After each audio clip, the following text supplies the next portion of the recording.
Good morning and happy Monday. Well, we are back and we are going to bring all the topics out, which are considered kind of like behind the closed doors. So today we have Dr. Stacy with us. She is a clinical sexologist and a sex coach. So we are going to understand what is it, why, what happens in our bodies, when we have sex, and also why is sexual wellness so important and how it's important in a relationship. So welcome. Thank you. Thanks. I appreciate you having me. I love the subject, and I think it's something that needs to be discussed much more often than it is. So thanks for having me. Absolutely. So let's just start with why is it so important in a relationship? Well, I think not only is it important in a relationship, but it's also important sexual health without being in a relationship, because first of all, physically, our bodies could use the stimulation and the blood flow to be able to keep things healthy. One of the things that's very important is the kind of that you use it or lose it type of mentality. I think that just health wise and physical wise, if you're not doing anything with your body, men have a much greater chance of losing the ability to have erections, to be able to last longer. Women have the ability to lose elasticity in their vaginal canals and just ability to have orgasms better. So I think that the health with a partner is going to be very important because it also helps you emotionally. But even for people that do not have partners or that don't want to be with somebody, it's still important to have that for themselves too. Okay, so now let's just go a little bit further. When a woman goes into mid-age, we all have to go into perimenopause, menopause, and beyond. And all these changes, hormonal changes, the estrogen, progesterone is going down, and that also affects the vagina. So do you want to comment on those kind of issues that happen, and how should women cope up with that? Yeah, menopause is unfortunately something that we have to go through as a woman, but a lot of people feel that once you go through menopause, your sex life is over. And that's couldn't be further from the truth. Sometimes you might lose desire, but desire is something that can be supported through a partner support and just through even loving yourself and kind of knowing your own body and knowing what builds desire for you. But as we go through menopause, we do possibly get more dry. Things do maybe atrophy or, shrivel up a little bit more. So that's why it's even more important to continue either with masturbation to help that blood flow if you're not with a partner, or even if you are with a partner. So that way, some people can alleviate some of the pain that they have with intercourse. The desire thing is also very important in finding out how you and your partner can help build desire for yourselves. And it's not just desire for the act of sex, it's the desire for connecting and for loving and taking your time. When you're going through menopause, you need to take time for foreplay. Any time you need to take time for foreplay, but that buildup of blood flow in the vaginal area is going to be extremely important for people who are in menopause and even post-menopause, perimenopause. Also, a lot of people go on hormones as well. So I think that it just depends on what your body needs and what it's going through. But definitely that increase of blood flow could help. And that actually makes sense. We the increased blood flow on all of our organs, whichever organ it is, as a human body. And the interesting thing is, women don't. I mean, women think, like you said, once they go through menopause, the sexual is it's over. That's the other thing. But they're not really aware of all the medical reasons that they should continue to have to improve their women's sexual health is important because of the health reason as well. And that is something I feel as an end consumer, most of the people don't know about it. Like, they're not aware of that.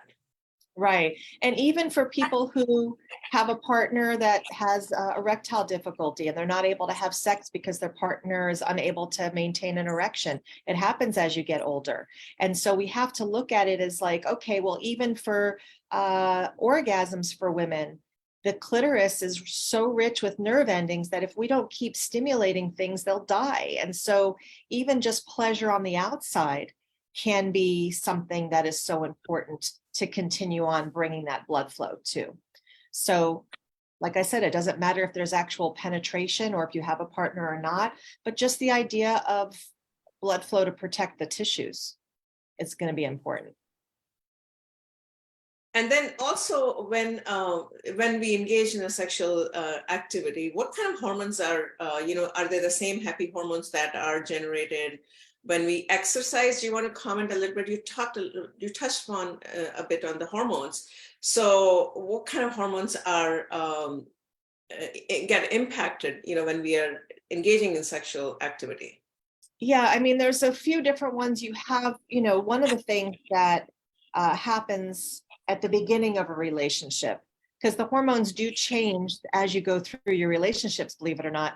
At the beginning, a lot of times women, those first couple of years, women's testosterone increases. Excuse me. And then once they get past that adrenaline lusty phase, a lot of times it drops and we get more of that love hormone, the oxytocin. And that's where you're giving each other hugs and that love and that affection, where you start feeling that contentness. Where men, a lot of times their adrenaline, their testosterone stays higher, so their drive is sometimes more often there than women. So we have to kind of look at biologically what happens to women's hormones and drive. And that's why they say at the beginning of relationships or in long-term relationships, you start off with men being more spontaneous and women kind of following along, but then in long term, that drops and it causes more responsiveness from women. So we need a little bit more things to respond to build that desire as we go in longer term relationships, which help increase some of the adrenaline, some of the hormones in women to get them to desire, to get them to arousal. And so it just, women go up and down, especially even just during a monthly basis, estrogen, progesterone, all those things can be affected.